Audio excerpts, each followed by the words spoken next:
Imaginez que la crise existentielle de votre partenaire se transforme en crise de couple et que cette crise existentielle puisse être interprétée comme une faille dans un système d'intelligence artificielle.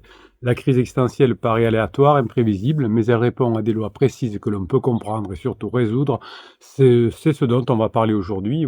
Je m'appelle Bruno Marchal et depuis 1999, chaque jour, je vous fais une vidéo tous les matins à 7 heures. Alors pas depuis 1999, mais je fais ce métier depuis 1999 et toutes les semaines, je vous fais une formation que vous retrouvez en descriptif de cette vidéo et vous avez un affiché plus, vous avez un seul lien avec un catalogue de 230 formations, un lien pour aller sur le canal Telegram des pirates qui vous aide à avoir la grinta toute la journée puisque je vous mets des textes et je vous mets des vidéos courtes.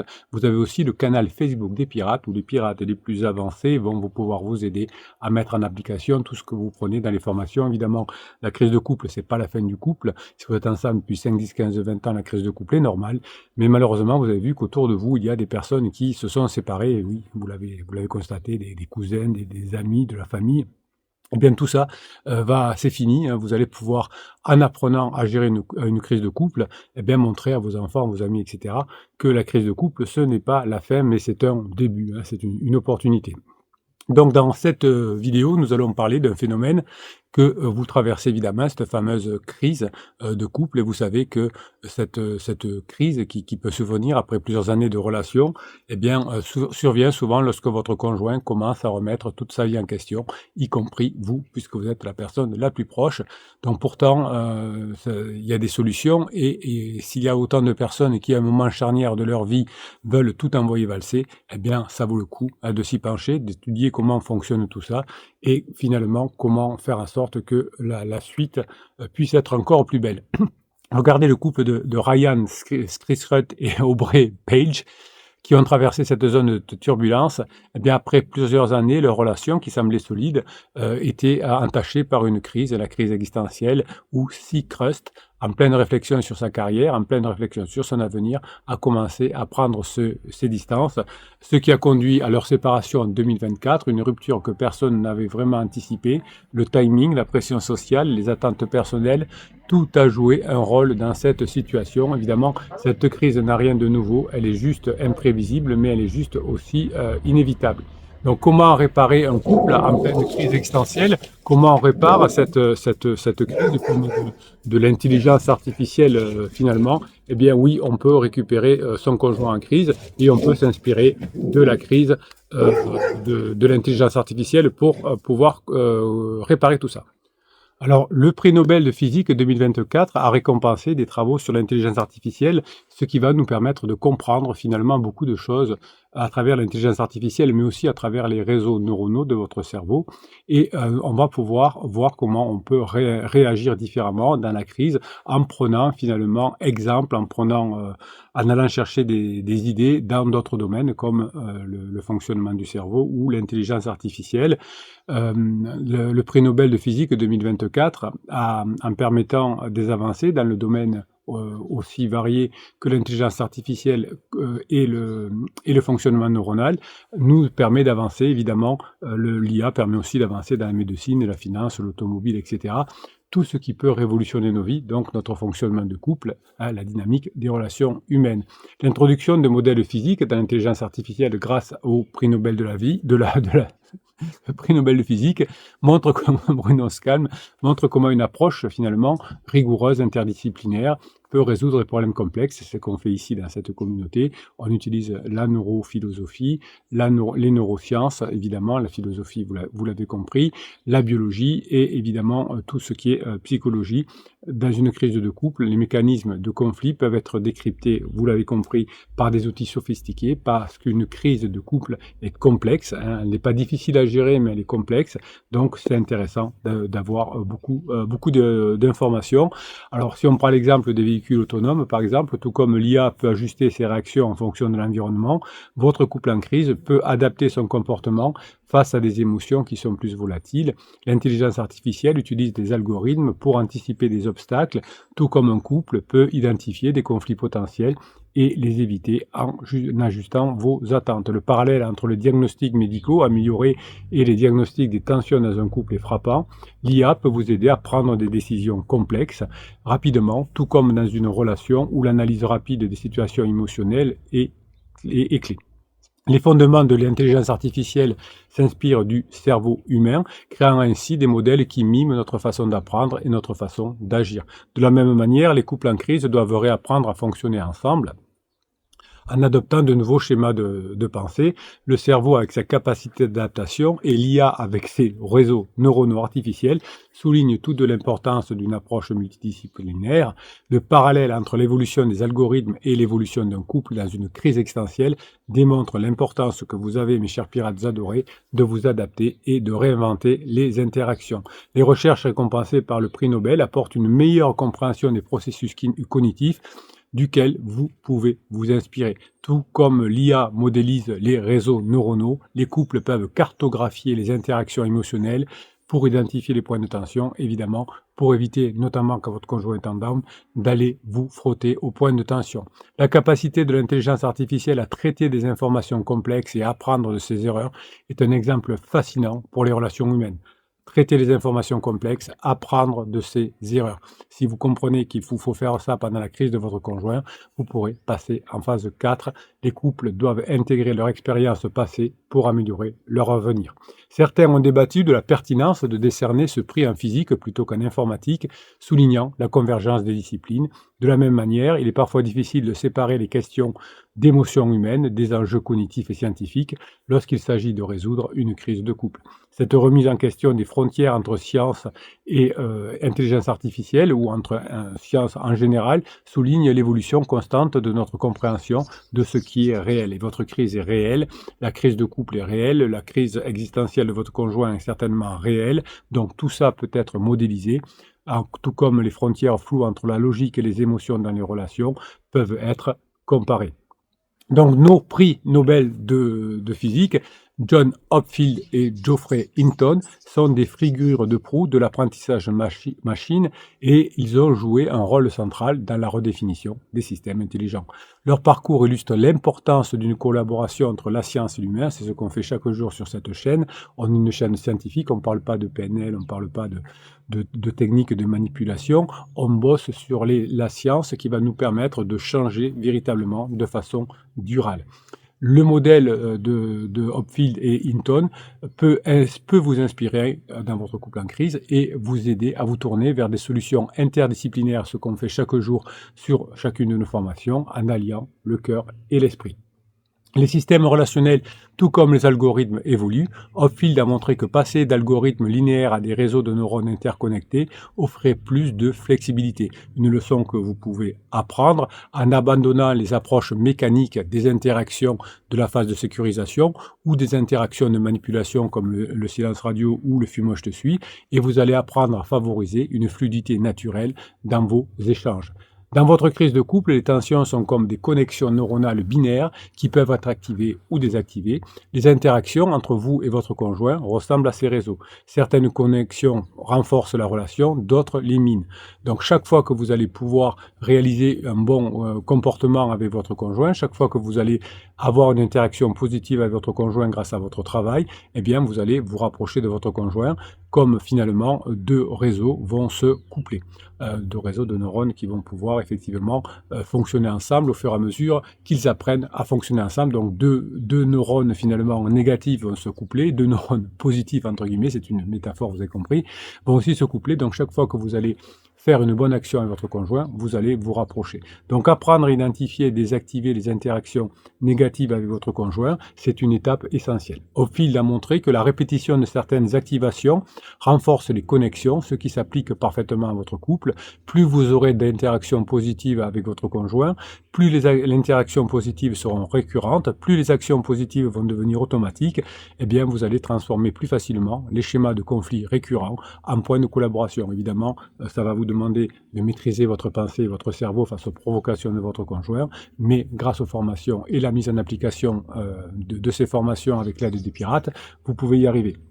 Vous savez que Hopfield a conçu une formule pour minimiser les conflits dans un réseau neuronal, une approche que vous pourriez aussi appliquer en adoptant des stratégies de résolution des conflits. Vous avez une formation complète sur la résolution des conflits, pas des conflits, qui est basé sur l'identification des schémas d'incompatibilité. Le défi consiste à résoudre des conflits sans créer de nouvelles tensions. Si vous arrivez à ne plus commettre de tension d'un côté et de l'autre, à réaliser effectivement, vous avez compris, des bons moments, eh bien vous aurez évidemment un rapprochement qui sera assez fort.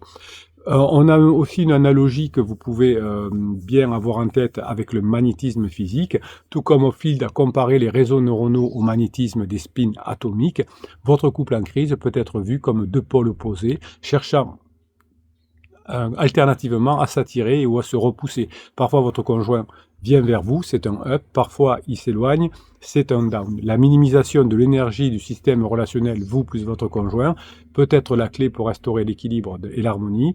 Vous allez mettre moins d'énergie sur les moments négatifs et entre guillemets, plus de positif sur les moments où votre conjoint est en up, qu'il est de bonne humeur. Donc la capacité des réseaux de Hopfield à mémoriser des états spécifiques, même dans des environnements qu'on appelle bruyants en physique, rappelle la capacité que vous avez à vous souvenir des moments heureux malgré les tensions actuelles. C'est-à-dire que chaque fois qu'à partir d'aujourd'hui, vous allez mettre des souvenirs heureux, vous allez faire des choses agréables avec votre conjoint, ne revenez pas dans le passé parce que votre conjoint ne veut plus aller dans le passé, ne veut plus être en phase de sécurisation. Eh bien, en apprenant à vous connecter au nouveau moment passé que vous créez là à partir d'aujourd'hui, ou demain vous pourrez rappeler ce que vous avez fait aujourd'hui, de bons moments passés ensemble, eh bien vous allez pouvoir retrouver des points d'ancrage solides, mais n'allez pas évidemment dans le passé, ça ne fonctionnait pas, votre conjoint n'est pas d'accord avec vous, votre conjoint pense que le passé est tout pourri, vous pensez qu'il était génial, non, la phase de sécurisation c'est fini pour votre conjoint, n'essayez pas d'y revenir. Donc comme un réseau qui sature et ne parvient plus à prendre, votre couple en crise peut se retrouver bloqué dans des schémas répétitifs. Comprendre vos limitations va vous permettre de chercher des solutions plus profondes et plus nuancées. L'introduction de couches cachées dans les réseaux par Hinton reflète la nécessité pour votre couple d'explorer des dynamiques sous-jacentes à leur interaction et des dynamiques sous-jacentes que vous allez créer avec des bonnes interactions positives. Les solutions ne se trouvent pas à la surface, on ne va pas faire juste une manipulation sur Lance Radio pour perturber votre conjoint, mais ça va passer par une exploration plus profonde des désirs et des peurs cachées que vous avez pour que vous puissiez récupérer votre conjoint et passer évidemment dans cette fameuse phase 4 que vous kiffez tant. Dans les années 1980, John Hopfield a initié une véritable révolution avec ses réseaux de neurones artificiels inspirés du fonctionnement du cerveau humain. Vous aussi, vous pouvez gérer votre couple en vous inspirant du fonctionnement du cerveau humain. Les premiers modèles informatiques qui étaient linéaires étaient semblables à des recettes de cuisine. Chaque action entraînait une réaction définie. C'est ce que vous disent le psy de quartier ou les coachs de base. Faites un silence radio, vous aurez un résultat. Non, vous allez vous éloigner. Faites-moi un fuis-moi, je te suis, vous aurez un résultat. Non, ça marche pas. Écrivez-moi une lettre magique, ça va faire réfléchir votre conjoint. Non, ça marche pas. Au début, dans les années 80, les premiers modèles informatiques étaient linéaires. Heureusement, nous aussi, dans notre façon de récupérer son conjoint, de passer ces crises de couple, on n'en est plus à ces choses linéaires. Dans la complexité des crises de couple, les approches simplistes, le silence radio, le fuis-moi je te suis, la lettre magique, la gratitude, il faut communiquer, ne fonctionnent pas. Donc si vous écoutez votre psy de quartier, ça va pas fonctionner. Tout comme l'intelligence artificielle a évolué vers des réseaux capables de traiter des problèmes complexes, votre solution de couple va passer non pas des méthodes linéaires, mais par des méthodes complexes que vous apprenez dans les formations. Imaginez une relation où chaque dispute est résolue avec la même méthode. Eh bien, cela finirait par s'effondrer sous la répétition de toujours silence radio, de toujours fais-moi je te suis, de toujours lettre magique. Taylor Russell et Harry Styles se sont séparés en ayant fait toujours la même chose. Ils avaient un emploi du temps surchargé, une distance géographique importante, et donc ils n'ont pas su gérer la complexité de leur relation. Des solutions simples n'ont pas suffi. Donc les neurones dans les réseaux de Hopfield, évidemment, tout comme dans le cerveau humain, sont interconnectés. Chacun peut être activé ou désactivé. En neurosciences, on appelle ça +1 ou -1, selon les circonstances, à l'image des connexions positives ou négatives dans votre couple. Ces connexions peuvent devenir conflictuelles, comme ce fut le cas par exemple entre Kim Kardashian et Kanye West. Leur relation qui était médiatisée a révélé des dynamiques familiales et émotionnelles semblables aux tensions dans un réseau neuronal en surcharge. Chaque décision, chaque dispute active ou inhibe certaines parties de la relation. Donc chaque fois que vous passez un bon moment, vous allez inhiber les réseaux négatifs, entre guillemets, et vous allez activer les réseaux positifs qui entraînent du désir et de la dopamine ou de l'ocytocine. Donc finalement, comme les neurones qui renforcent ou affaiblissent leur connexion entre eux, vous allez renforcer ou affaiblir la connexion avec votre conjoint. Dans un réseau neuronal, deux neurones activés simultanément voient leur connexion renforcée. C'est un processus fondamental pour la mémorisation et pour l'apprentissage. Dans une relation, la répétition des moments positifs, la répétition des moments négatifs renforce les schémas de comportement. Ryan Seacrest et Aubrey Page, dont je vous parlais au début de cette vidéo, après 3 ans de relation, donc à la fin de leur lune de miel, ont dû réaliser que certaines connexions étaient trop faibles pour continuer. La plupart du temps, les relations s'arrêtent. À la fin de la lune de miel, on a 2-3 relations dans notre vie, parfois qu'une qui passe en phase de sécurisation, et puis on n'en a qu'une qui passe en phase de grande intimité. Vous avez le choix, vous, en faisant ce qu'il faut, de pouvoir passer en phase de grande intimité. Eh bien, sinon, vous repartirez à la case départ et vous ne serez pas 20 000, vous repartirez sur des lunes de miel, sur des sécurisations, et vous retomberez sur cette phase d'exploration. Donc, vous allez apprendre comme un réseau de neurones qui s'adapte aux stimuli, vous allez apprendre avec votre conjoint à ajuster vos interactions. Lorsque toujours le même conflit revient sans résolution, les connexions négatives se renforcent, rendant la relation plus difficile à réparer. Le principe d'apprentissage des réseaux de Hopfield repose sur la minimisation des conflits internes. Chaque neurone qui entre en conflit avec d'autres neurones augmente l'énergie globale du système, rendant la stabilité difficile. Ce principe peut être transposé aux relations humaines et à votre couple en particulier. Dans votre couple, chaque conflit non résolu augmente l'énergie négative, rendant la relation instable. La rupture entre Taylor Russell et Harry Styles montre une dernière tentative de raviver leur flamme lors d'un voyage à Tokyo. Tout ça illustre cet équilibre fragile. Ils n'ont pas su minimiser les conflits internes de leur relation. Hopfield a utilisé une analogie fascinante avec le magnétisme pour expliquer la dynamique des réseaux de neurones. Les spins atomiques dans un réseau magnétique peuvent s'aligner ou entrer en conflit, tout comme les neurones. Dans votre relation, cela rappelle les tensions émotionnelles ou les désirs des attentes des partenaires. Ces partenaires qui peuvent s'aligner, soit entrer en conflit en fonction des deux partenaires. S'il y en a un des deux qui souhaite sortir du conflit et qui sait faire, eh bien il n'y aura pas de conflit. Kim et Kanye, Kim Kardashian et Kanye West, malgré leur attraction initiale, ont vu leurs spins internes s'inverser au fil du temps, créant un champ magnétique instable qui a mené à leur séparation. Un réseau de neurones artificiels peut stocker des souvenirs et reconnaître des patterns en descendant vers les minima d'énergie, une technique importante pour la reconnaissance des schémas. De la même manière, dans votre relation de couple, les souvenirs communs que vous allez créer à partir d'aujourd'hui qui vont être positifs en mettant en application tout ce que vous apprenez, eh bien, ça va faire des moments partagés positifs qui vont agir à partir de aujourd'hui, donc demain, après-demain et la suite du temps, ça va devenir des points de référence émotionnelle, ce que vous allez apprendre aujourd'hui. Ryan Seacrest et Aubrey Page ont probablement tenté de descendre vers ces moments de minima de tension où la relation semblait plus stable, mais ils ont fini par réaliser que ces souvenirs ne suffisaient pas pour maintenir la relation à flot. Vous allez créer un grand nombre de bons moments passés avec votre conjoint et tout ça va vous permettre de vous rapprocher. Voilà mes pirates adorés, je vous kiffe et je vous kiffe grave. Passez un bon mardi, vous voyez que les relations de couple c'est jouable mais c'est complexe, n'allez pas manipuler votre conjoint, ça ne fonctionnerait pas. En revanche, en utilisant la philosophie, les neurosciences, les sciences en général, vous allez pouvoir comprendre comment fonctionnent les relations humaines et vous verrez que les relations humaines fonctionnent souvent comme la musique, comme la physique, comme la neurobiologie et évidemment tout ça doit vous rassurer. Si vous voulez récupérer votre conjoint, c'est possible, ça va demander une remise en question, mais tout est jouable, c'est le jeu de la vie comme on dit. Passez la journée que vous méritez, mes pirates adorés. Oui, sur cette chaîne, on apprend plein de choses. Aujourd'hui, on a parlé de physique, on a parlé d'intelligence artificielle, on a parlé de couple, et c'est pour ça que c'est bon, non seulement on récupère notre conjoint, mais on apprend plein de choses. Mes pirates adorés, je vous souhaite la journée que vous méritez. Je vous kiffe, et je vous kiffe grave.